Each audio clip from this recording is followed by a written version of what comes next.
Vadodara police દ્વારા ₹1.75 કરોડની વિદેશી દારૂ પર બુલડોઝર ફેરવવાનું કામ હાથ ધરવામાં આવ્યું. ડ્રોનથી રખાઈ નજર. વડોદરા શહેરના ઝોન 1 થી 4ના વિવિધ પોલીસ સ્ટેશનમાં પકડાયેલ વિદેશી દારૂના જથ્થાનો આજે જાહેર નાશ કરવામાં આવ્યો. આ સમગ્ર પ્રક્રિયા દરમિયાન પોલીસ તંત્ર અત્યંત સતર્ક જોવા મળ્યું હતું. અસામાજિક તત્વો અને દારૂના વેપાર સાથે સંડોવાયેલ લોકો સામે અમારી ઝીરો ટોલરન્સની નીતિ છે. વર્ષ 2026 દરમિયાન પણ વડોદરા શહેર પોલીસ સતર્ક રહીને તમામ ગુનેગારો સામે કડક કાર્યવાહી ચાલુ રાખશે. શહેરની શાંતિ અને સલામતી જાળવવા માટે પોલીસ કટિબદ્ધ છે. આ દારૂના નાશ સમયે વડોદરા પોલીસ કમિશનર સહિત ઝોન 1 થી 4ના તમામ ઉચ્ચ પોલીસ અધિકારીઓ અને સ્થાનિક પોલીસ સ્ટેશનના પીઆઈ ઉપસ્થિત રહ્યા હતા. સમગ્ર પ્રક્રિયા પારદર્શક રહે તે માટે ડ્રોન કેમેરા દ્વારા નિરીક્ષણ કરવામાં આવ્યું હતું. કોઈપણ અનિચ્છનીય બનાવ કે આગની ઘટનાને રોકવા માટે ફાયર વિભાગની ટીમને પણ ઘટના સ્થળે સ્ટેન્ડ બાય રાખવામાં આવી હતી. વર્ષ 2025માં વડોદરા પોલીસે રીઢા ગુનેગાર સામે કડક વલણ અપનાવ્યું છે.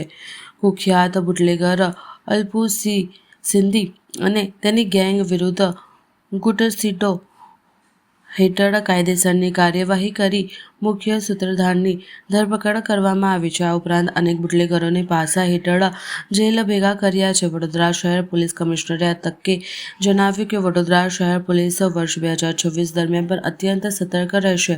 દારૂના વેપલા પર અસામાજિક પ્રવૃત્તિ સામે સંકળાયેલ તમામ આરોપી સામે આવનારા સમયમાં વધુ કડક કાર્યવાહી હાથ ધરવામાં આવશે. વડોદરા શહેર પોલીસ દ્વારા 2025 દરમિયાન 3200થી વધારે કેસો દાખલ કરીને એટલી સંખ્યામાં આરોપીઓને પણ અટક કરવામાં આવ્યું.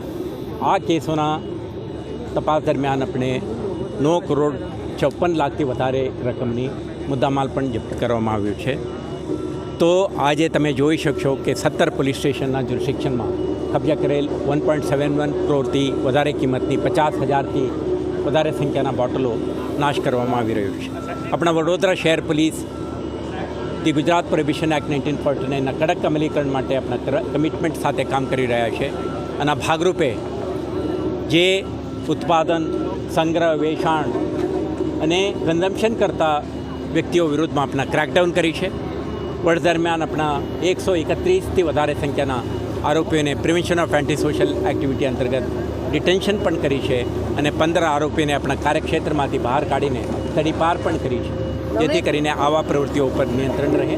અને સાથે સાથે સેક્શન 93 પ્રોહિબિશન એક્ટ 1949 અંતર્ગત જે જામીન આપીને પછી જામીનના ભંગ કર્યા છે એવા લગભગ 89 આરોપીઓ વિરુદ્ધમાં કાર્યવાહી કરીને 5,50,000થી વધારે રકમ દંડ તરીકે વસૂલવામાં પણ આવી છે. તો આ તમામ પ્રયાસો ઇન્ટેલિજન્સ ગેધરિંગ, નોન ક્રિમિનલ્સના મોનિટરિંગ, બુટલેગિંગ એક્ટિવિટીઝે સંકળાયેલા તત્વોના સતત નજર અને આવા પ્રવૃત્તિ ધ્યાન ઉપર આવે ત્યારે કડક કાર્યવાહી અને એમના વિરુદ્ધમાં તડીપાર, પાસા, 171 કલમ અંતર્ગત દંડની કાર્યવાહી, જામીન રદ્દની કાર્યવાહી, સાથે સાથે એક કેસમાં તમે જોયું છે 2025માં અલ્પુ સિંધી અને એમના આખા ગેંગ વિરુદ્ધમાં ગુસ્સી ટોક 2015 અંતર્ગત કેસ કરીને એમના વિરુદ્ધમાં કડક કાર્યવાહી પણ કરી છે. તો આ પ્રકારની એક કડક વલણ સાથે વર્ષ 2026 દરમિયાન વડોદરા શહેર પોલીસ સક્રિય રહેશે અને આવા તત્વો વિરુદ્ધમાં કડકમાં કડક કાર્યવાહી કરશે.